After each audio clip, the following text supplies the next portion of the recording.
My role is peer support worker, and mainly it's about trying to like bring that hope for people, that because it can be quite a lonely journey and quite an isolating journey, and it's about kind of like helping people to see that, you know, that though it's a journey and that the road can be a bit up and down, that there are some positive things that can happen and we can still live a meaningful and purposeful life with maybe ongoing symptoms or without, you know. So it's kind of trying to raise that hope in people and making them see that the power of peer support.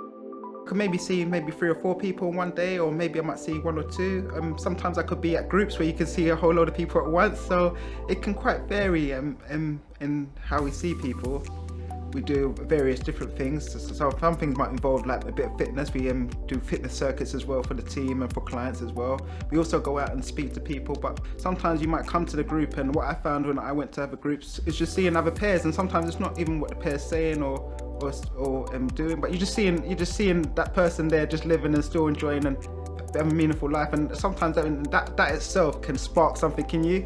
Yeah, so I used to do I started voluntary, and I came through recovery college, and like you say, go into groups. It's a group kind of atmosphere, and it can be quite intimidating, and I had all those worries, those concerns, but coming to the group was quite powerful, and that's what's kind of led me on my journey. And I wanted to give back, so personally, I felt I've been looked after in the service, and everyone's been great to me, and even when times when I didn't have hope for myself, they held hope for me, and I wanted to be able to be that person to try and give that back to someone else, you know. So what we're doing really well is we're trying to listen a lot more, and we're working more in a person-centered way. We're really taking on board what is meaningful to that person. They're really taking on board what it matters to these people, and really seeing their skills, their strengths, and trying to work with their strengths. What's not wrong with me, but what is working well? What can we help improve, and what direction is it that you want to go, and how do you see your future? I think all those things that the service is really taking on board and looking into now.